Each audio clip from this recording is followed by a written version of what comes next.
مسجد میں تھا تو وہ آزاد تھیں، قبر میں چلا گیا جسم مبارک تب بھی وہ آزاد ہے نا، اور اس وقت بھی عرش مولا میں نمازیں پڑھتی تھیں اور اب بھی پڑھتی ہیں اور قیامت تک پڑھتی رہیں گے۔ تو ثواب کس کو ملے گا؟ جس کی ہے۔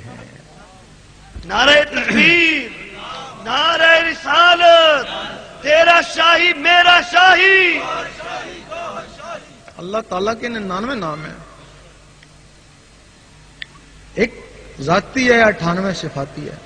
98 صفاتی مل کر بھی اس میں ذات کو نہیں پہنچ سکتے۔ وہ 1,24,000 نبی صفاتی اس میں ذات والے، صفاتی اسم والے مل کر بھی اس میں ذات والے کو نہیں پہنچ سکتے۔ موسیٰ علیہ السلام کیا؟ اے اللہ دیدار دے، جواب آیا تاب نہیں ہے۔ کہنے لگے کسی میں تاب ہوگی، جواب آیا ایک میرا حبیب اور اس کی امت۔ تو موسیٰ علیہ السلام کو جلال آ گیا، میں نبی ہو کے امتی کے برابر نہیں، جلوہ دے دیکھی جائے گی۔ جلوہ پڑا، موسیٰ علیہ السلام بے ہوش ہو گئے، کیونکہ موسیٰ علیہ السلام یا رحمانوں کا صفاتی اسم کا ذکر کرتے تھے، اور ان کے جسم میں جو نور آیا وہ بھی صفاتی نور آیا۔ اور کیا وجہ ہے کہ موسیٰ علیہ السلام اس دنیا میں کوتور میں بیہوش ہوئے اور حضور پاک سامنے جا کے مسکرا رہے ہیں۔ موسیٰ علیہ السلام کے جسم میں یا رحمانوں کا صفاتی نور تھا، وہ ذات کی تاب نہ لا سکا، اور حضور پاک کے جسم میں اس میں ذات کا ذاتی نور تھا، ذات کے سامنے مسکرایا، اور حضور پاک کے طفیل وہ اسم اس امت کو ملا، تب اس کو فضیلت ہوئی، اور امت اس سے ڈرتی ہے، یہ ہم محروم ہیں۔ بنی اسرائیل کے نبی رش کرتے ہیں اس امت کے اوپر، وہ دیدار کو ترستے ہیں، یہ کہتے ہیں ہم دیدار کرتے ہیں۔ اگر ان کو فضیلت ہے تو اس میں ذات سے ہے۔ حضرت ابراہیم بن عدو فرماتے ہیں میں نے 70 مرتبہ اللہ کا دیدار کیا ہے۔ حضرت امام ابو حنیفہ فرماتے ہیں میں نے 99 دفعہ اللہ کو دیکھا ہے۔ سلطان صاحب فرماتے ہیں ادھر دیکھتا ہوں مخلوق نظر آتی ہے، اوپر دیکھتا ہوں اللہ نظر آتا ہے۔ تیرا شاہی میرا شاہی، دنیا پر ہے کس کی شاہی؟ یہ اس میں ذات کسی نبی کو نہیں ملا تو حضور پاک کو ملا۔ حضور پاک کے بعد 9 صحابہ کرام کو ملا جنہوں نے اس کو پھیلایا۔ یہ چشتی، نقشبندی، قادری اسی میں سے آتے ہیں۔ پہلے 9 تھے، اب 4 رہ گئے، 4 بھی ایک کٹ گیا، سہروردی 3 رہ گیا، 3 رہ گیا اب۔ اچھا، پھر 9 صحابہ سے پھر ان 12 اماموں کو جو وقت کے غوث تھے اجتماعی طور پہ پھر ان کو دے دیا گیا، پھر انہوں نے اس کو پھیلایا، پھر 12 اماموں سے لے کے انفرادی طور پہ غوث پاک کو دے دیا گیا، تب آپ غوث اعظم کہلائے۔ اب پھر غوث پاک کو حکم ہوا ہے کہ اب تم اس کو آگے پھیلاؤ۔ اب پھر غوث پاک نے پھر ولیوں کو پھیلانا شروع کر دیا۔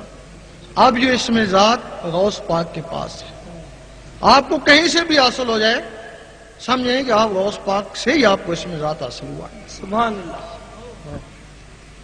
پھر جب یہ ولیوں تک پہنچا، ان کے سینوں تک پہنچا، پھر اس کے بعد یہ بگڑنا بھی شروع ہو گیا۔ بگڑا کیسے؟ ولی تھا، اس میں ذات لے کے آیا، لوگوں کو اس میں ذات سکھایا، قلب کا اس میں ذات سکھایا۔ جب وہ دنیا سے چلا گیا اس کا بیٹا ولی بن کے بیٹھ گیا۔ ولایت وراثت نہیں تھی، اگر وراثت ہوتی تو نبوت ہوتی نا، بھئی نبوت ہوتی نا، وراثت، نبوت اعلیٰ مقام ہے نا ولایت سے۔ اگر نبوت وراثت نہیں ہے تو ولایت کیسے وراثت ہو سکتی ہے؟ اگر نبی کا بیٹا نبی نہیں ہو سکتا تو ولی کا بیٹا ولی کیسے ہو سکتا؟ واہ سبحان اللہ۔ پھر کیا ہوا؟ پھر اس کا بیٹا وہ ولی بن کے بیٹھ گیا، وہ صدیوں سے یہ رسم چلنا شروع ہو گئی۔ ہو سکتا ان میں کوئی ایک آدھ ولی آ بھی جائے، لیکن ان کی ساری اولاد ولی تو نہیں ہو سکتی ہے نا۔ اب ہمارے لوگ گئے، جا کے بیعت ہونا شروع ہو گئے، جا کے پوچھا، کچھ سنا تھا کہ قلب کا بھی معاملہ ہوتا ہے۔ کہنے لگے یہ تو بڑا مشکل کام ہے، جنگلوں میں جانا پڑتا ہے، یہ تو بڑا جلالی ہے، تو پاگل ہو جائے گا، کیا تو جنگل میں جائے گا؟ بہتر ہے کہ تو وہ شجرہ شریف پڑھ لیا کر، ہاں بس اسی سے رب تجھ پہ راضی ہو جائے گا۔ وہ بیچارہ ساری عمر شجرہ شریف پڑھتا رہا، شجرہ شریف سے صرف صرف شناخت ہوئی نا کہ اس ولی کی کس سے نسبت ہے، اور تو اس میں کچھ نہیں ہے نا، صرف شناخت ہی نا. وہ شجاع شریف پڑھتا رہا، آخر میں اس نے بھی گھر میں وہ رکھ دیا ایک طرف. پھر آگے ہمارے عامل تھے، انہوں نے دیکھا یہ خالی پیلی گدی نشین سے زیادہ نشین، اگر یہ بیعت کر سکتے ہیں تو ہم بیعت نہیں کر سکتے. وہ ہمارے تعویذ لکھنے والے، انہوں نے بیعت کرنا شروع کر دی. جب بیعت کرنا شروع کر دی تو مریدوں نے کہا بھئی اب قلب کا سلسلہ، انہوں نے کہا بس یہ ہے کہ خلق خدا کو راضی رکھو، ان کو فیض پہنچاؤ اور یہ تعویذ لکھ کے ان کو دو، بس اسی میں اللہ مل جائے گا. وہ بھی تعویذ لکھنا شروع ہو گئے. خیال اب ادھر چلا گیا نا تعویذوں کی طرف، ان کا خیال شجرے کی طرف چلا گیا نا، وہ اللہ کو بھول گیا نا. اس کے بعد ہمارے عالموں نے دیکھا بھئی ہم تو ان سے بہتر ہیں، اتنا علم جانتے ہیں، اگر انہوں نے 10-20 آدمی پیچھے لگا لیے تو ہم نہیں کر سکتے ایسا. وہ عالموں نے بیعت کرنا شروع کر دی. جب عالموں نے بیعت کرنا شروع کر دی تو مریدوں نے کہا کہ کچھ قلب کا معاملہ، بس منطق سیکھ لو، فلسفہ سیکھ لو، بحث کرنا سیکھ لو. پھر کیا ہوا کہ نیم حکیم خطرہ جان، نیم ملا خطرہ ایمان. تیرا شاہی میرا شاہی، دنیا پر ہے کس کی شاہی، میرا ماہی تیرا ماہی. پھر وہ جو ان کے مرید تھے وہ بحث مباحثے میں لگ گئے، ہر جگہ بحث مباحثہ شروع ہو گیا. پھر ہمارے مفتیوں نے دیکھا یہ تو ہمارے شاگرد تھے عالم، ان کے اتنے مرید ہو گئے تو ہم کیوں پیچھے رہ جائیں. ان کے ہم بھی بیعت کرتے ہیں جی، آ جاؤ. تو بیعت شروع ہو گئی. انہوں نے پھر کیا کیا، پھر اپنے شاگردوں کو وہ فتویٰ سکھا دیا کہ جو بھی ذرا ہلے جلے اس پہ فتویٰ لگا دینا، ہمارے بغیر جو بھی ہلے جلے اس پہ فتویٰ لگا دینا، اور تم اس کا ثبوت ہم تمہیں دیتے ہیں. اب بھی روحانی سفر کو دیکھ لو، اس کے اوپر جو فتوے لگائے انہی کے شاگردوں نے لگائے نا بھائی، انہی مفتیوں کے شاگردوں نے فتوے لگائے نا. اور اس کے پڑھ کے دیکھو آیا اس پہ فتوے لگتے ہیں یا نہیں.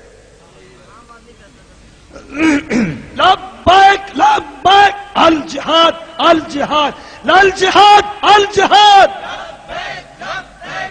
اب امت بالکل اس مزاج سے دور چلی گئی. اب ان کو پتہ ہی رہا کہ اس میں ذات بھی ہوتا تھا، کہ کہنے لگے ہوتا تھا لیکن پرانے زمانے میں، اب نہیں ہے. لیکن جس دن یہ اس میں ذات دنیا سے چلا گیا، دنیا کو حق ہی نہیں ہے زندہ رہنے کا، اسی دن قیامت کو آ جانا ہے. یہ اس میں ذات ہر زمانے میں، صرف ایک اس کی شناخت نہیں ہے. اس وقت جتنے بھی آدمی ہیں کسی نہ کسی سے بیعت ہوں گے. ہر شخص اپنے پیر کو ولی سمجھتا ہے، تب اسے بیعت ہوا نا، کیونکہ بیعت ولی کی ہوتی ہے. اب سارے تو ولی نہیں ہو سکتے ہیں نا، سب کے پیر ولی نہیں ہو سکتے ہیں. اس وقت دنیا میں 360 ولی ہوتا ہے، 40 ابدال ہوتا ہے. ابدال کو بھی اجازت نہیں ہے کہ وہ بیعت کرے. صرف غوث اور کتب، ایک غوث 3 کتب، وہ ابدال، ایک غوث 3 کتب وہ بیعت کے مجاز ہیں، یا ان کے آگے خلیفے. اب جدھر بھی جاؤ غوث زمان اور کتب زمان، غوث زمان اور کتب زمان. اب ان کو پہچاننا بڑا مشکل ہو گیا. ولی کو ولی پہچانتا ہے، ولی کو ولی پہچانتا ہے، چور کو چور پہچانتا ہے.